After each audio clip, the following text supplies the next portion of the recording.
this is the video you've been waiting for. Last year we went to a huge library book sale and came home with a ginormous haul. Ever since then we had been waiting for the same book sale to come back so we could attend again, and that's exactly what we did. So this book sale was at the end of February and we just so happened to be at Mardi Gras, which was so sad because we had been waiting for this book sale all year long. So by the time we got back home and could go to the book sale, it was already like the third day and there wasn't that much of a variety. Even like the ladies who were working there were saying the Amazon sellers were coming in and scanning everything. She said one guy bought how much? Like $6,000 worth of books. $6,000 worth of books, you guys. And these books are $1 to $3 each. So this man must have had every book that he could find. Yeah. I'm surprised there was even enough for us to go through after that. So even though we went to day 3, we still found some good books. We've had our books in these bags, you guys, since we got them, and we haven't been able to show you guys, so we're so ready to do a haul. We also had gone to our local library book sale as well. That is also incorporated in here. We kind of just combined them. These aren't really going to be in any particular order, but I do see one book I was so excited to find. But here's the thing. It's Credence by Penelope Douglas, okay? I've heard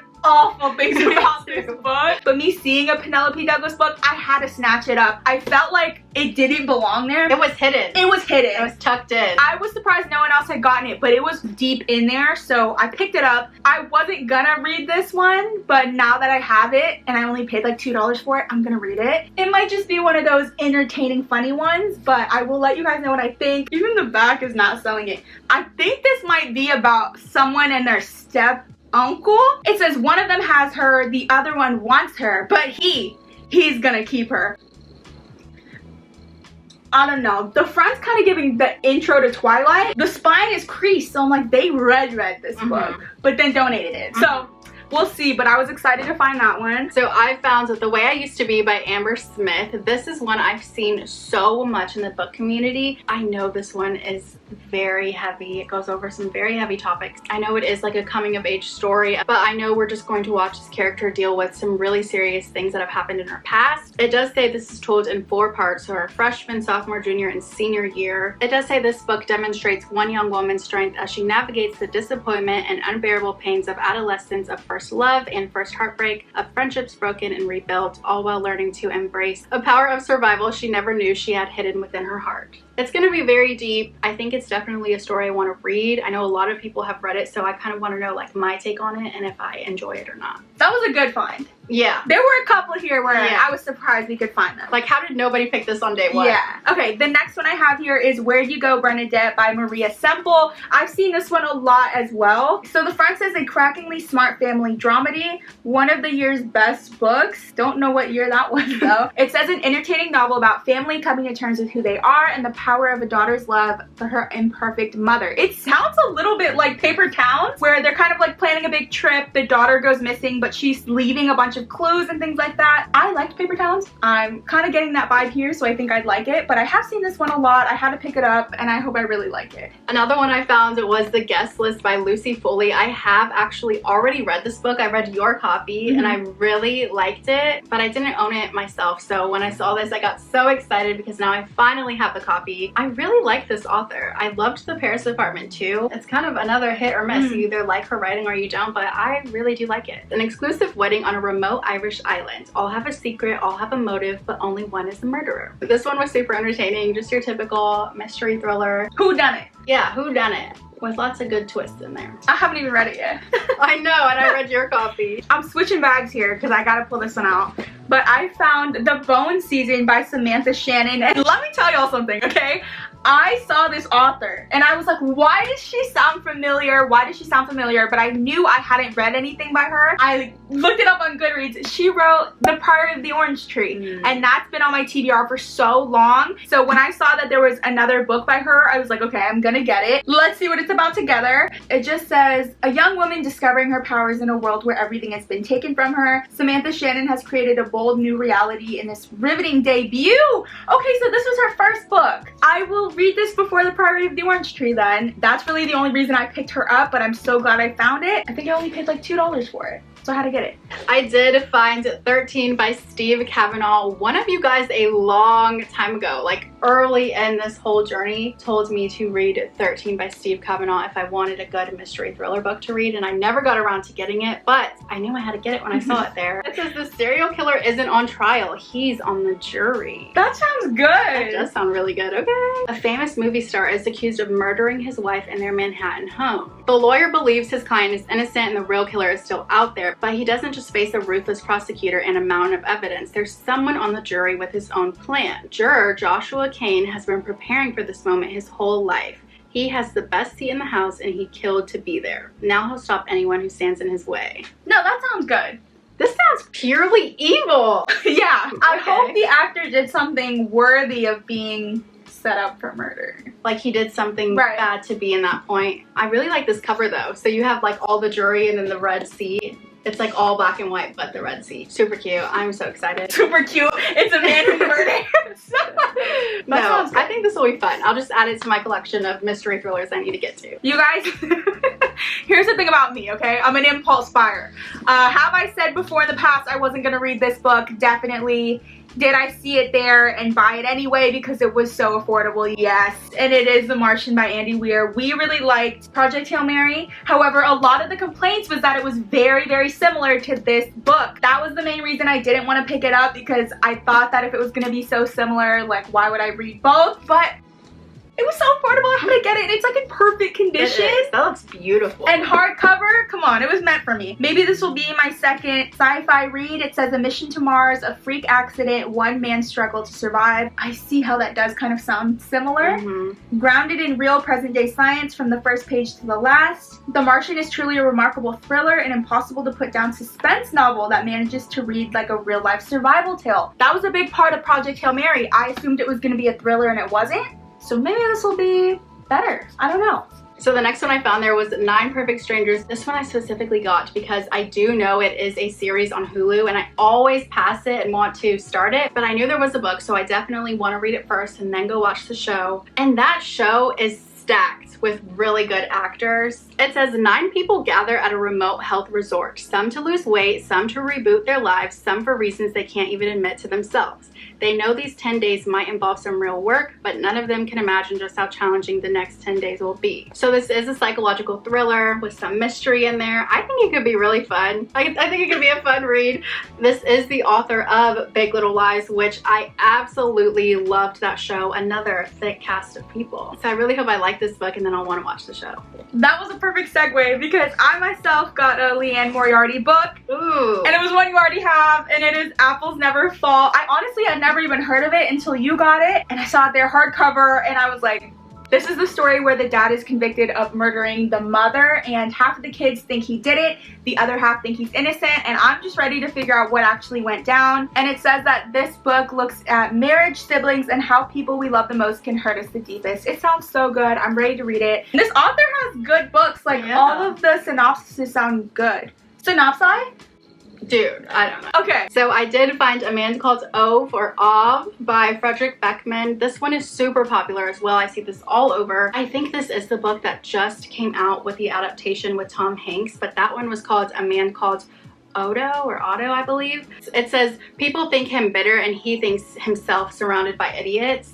So I'm sure he's just like constantly in this state of his life where he doesn't have so many people around him and he thinks that's like normal and he likes it like that. But then I bet he starts like forming friends and like the neighbors kind of force him to be friends with them, and then he realizes that he loves them and he needs them in his life. I just figured the whole story out. That's too sad for me. That is very sad, but I think that's where the story's gonna go. Frederick Beckman's irresistible novel about the angry old man next door is an uplifting exploration of the unreliability of first impressions and a gentle reminder that life is sweeter when it is shared with other people. So yes. You know what it's giving? Not to bring up The Little Prince, but the old man in that movie? Yeah, there you go. That's literally the story. That's Ove. Speaking of sad books, I actually read this for a class my last semester in college, and it's The Great Believers by Rebecca Mackay. You guys know I'm so bad at pronunciations. I don't mean to mispronounce her name, but this was a lot, this novel. One of the blurbs on the inside says, "The Great Believers has stolen my heart. Crossing decades and lives, love and loss, art and the long-lasting legacy of AIDS, the novel is a brilliant triumph of empathy and intimacy between friends. This one was a lot. I remember like crying throughout it. It was such a good story though. It was told so well. The writing was good. We follow different people. I had been debating getting it since reading it, and now I'm glad I own the copy. This author also wrote The Tiger's Wife though, so maybe I'll have to read more of her work. I did find 2 books by Mary Kay Andrews. I am forming an entire collection of her books, and I have not read one yet, but I'll get to it eventually. So we have a cute Christmas one. This one is called Christmas Bliss. Definitely want to showcase it like during Christmas. And then this one is called Save the Date. This just seems like a big drama. Basically there's this wedding. Now the bride kind of is like second guessing things. So I'm sure there's like a whole family drama thing about to happen. So we have to see, can they save the date or not?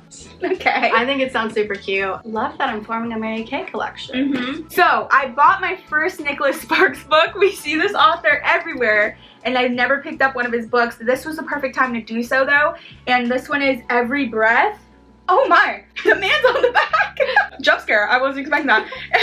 I believe he just writes romance novels, right? So I'm excited to read one of his books, though a man writing a romance novel, I'm interested. I'm interested to see how. But it's also like he's well known for that. Right. So let's see how good that could be. When two strangers cross paths, their connection is electric as it is unfathomable.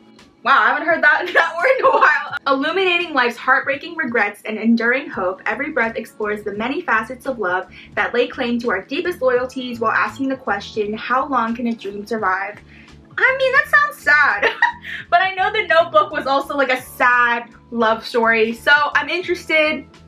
I don't know if I've read a romance book by a man. So let's see what that entails. The next one I found is Always a Less to Know by Kristen Higgins. This is the author of Pack Up the Moon, which I do own. I still need to read. Barb and John Frost are testy and bored with each other after 50 years of marriage. At least they have their daughters. Barb's favorite is Juliet and John's darling is Sadie. Okay. So they're calling out who their favorites are. Until the day John has a stroke and their house of cards comes tumbling down.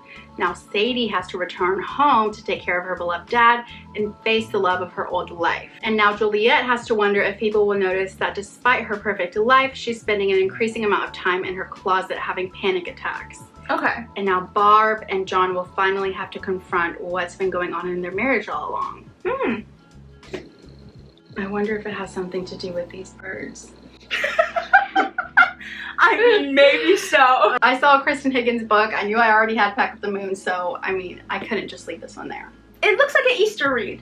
Yeah, it does. Okay, April. All right. This one, you guys, have I ever seen it before? No. But I'm kind of interested. I picked it up and I was like, okay, this could be fun. Could be, you know, something that has no hype and it deserves it. It's called Monster by S.E. Green. And I think when I looked up on Goodreads, it only had like maybe 100 views. It sounds interesting though. It says, it takes a survivor to know a madman. When the police need to crawl inside the mind of a monster, they call Caroline. Caroline's this girl. She has a troubled past. A bunch of stuff happened to her as a child. Her and her twin sister were abducted when they were young. They were with their captor for over a year, playing his sick games, using their hunger to test the lengths they go to survive. Some people are insane. It says Caroline escaped, her sister didn't. So now, not only does she have survivor's guilt, but her past left her with a unique gift to kind of understand the minds of these insane monsters. The FBI call her up and try to have her help with the case. This kind of reminds me of books I've read in the past, like None Shall Sleep, a couple different mysteries. So a bunch of teenage girls are getting murdered, but she's sensing stuff that is familiar, so I'm wondering if it's the same captor that she experienced. I don't know. It sounds interesting. I don't know why I haven't heard of it before. It's her sister. That's what I was wondering. Do you think? Yeah. She's so damaged. Yeah. Now it's her. She's helping him now. Damn, now I know why we don't see it then, because we just figured it out. But yeah, I mean, it sounded good. I decided to pick up one that I hadn't heard of. Just sounds like a good mystery thriller. This was kind of the same vibe. Like, you picked that up because it just looked good and like we haven't heard anything about it. I picked this one up for that same reason. It's called When the Killing's Done. I feel like it just looks interesting. I am judging the cover and like basing it off that, but it just seems like one that we'd all talk about. So I think this is just a general fiction book. It says it's written beautifully about the ocean, the lands, and California history. So basically we have this biologist who is going through all of her efforts to save the endangered species. So that means like killing off rats and pigs and stuff. And then we have the antagonist, who is a local businessman, and he is completely opposed to killing any kind of animal whatsoever. Their confrontation plays out in a series of scenes escalating in violence, drama, and danger. It says this book relates a richly humane tale about the dominion we attempt to exert, for better or worse, over the natural world. This sounds like a lot. Yeah, I don't know about that one. This sounds like one I would be putting in the free little libraries. Yeah. Because that kind of intimidated me reading this whole thing. Very cute cover. I did think it was going to be a mystery thriller based on the cover. When the killing's done, like, come on. I'll kind of just speed round my last couple books because these don't really need much explanation. So I have The Scarlet Letter. It's a classic book I've been wanting to read and I never have. I ended up picking up Narnia, The Lion, the Witch, and the Wardrobe because I am obsessed with these movies and I've never read the book. It's tiny, so I feel like I could do this in a day. Okay, pictures. Aww. They have pictures from actual scenes in the movie, so that's really cool. I picked that one up. Ended up picking up Looking for Alaska by John Green. Finally, I read this in middle school. I don't believe I have the physical copy yet, so that's why I wanted to get it. I loved this TV adaptation. It was so good and it made me cry. I loved everyone that was casted, so I wanted to pick that one up. And then lastly, I bought book 3 in the Red Rising trilogy. But you guys, I do own the first 2 books, but they're paperback. I have been wanting the hardcover of all of them. They're just super hard to find. So I'm glad I got book 3 in hardcover, but I am eventually gonna have to get book 1 and 2 in hardcover. This is that series by Pierce Brown. I couldn't tell you anything about it, and I can't read the synopsis of this one because it's the 3rd book. I believe it's fantasy, but I'm not sure, so don't quote me on that. I am excited to start this series though. That was like 20 something books here. Did we need any of these? Not really, but there's something about book thrifting. So fun. It's so fun. Some of these might go to little free libraries. The others we're just excited to have. So that's all the books we got. We know you guys have been waiting to see the haul on everything that we got from those sales. I can't believe we waited like all year for that and we didn't even get to go like the first day. No. Next year we're gonna try and be like the first ones in line. Next to the Amazon sellers. Next to the Amazon sellers, we're gonna be front. Overall, we love book thrifting. You guys know we were so happy we were able to go there and find the amount that we did. We know a few of you in the area also knew about the book sale and were asking us if we were going. So let us know if you did go and tell us what you got. I know. And what day did you go? Did you go before us? Because we want to see a haul. Yeah. But yeah, overall, make sure to check out local library book sales. They're so worth it. They're so affordable. They're so fun. You can find a bunch of good stuff. That's pretty much it for today's video, so thank you guys so much for watching. Make sure to like and subscribe if you haven't already. Lots of good book videos coming up soon. Yeah, we'll see you next time. Those outros are just getting crazy. I know. By Leanne Moriarty? By Leanne Moriarty. This is so like a man too. I know. Like, is that necessary? Can you humble yourself? Everyone always just has a little square in the inside. He's a Leo for sure.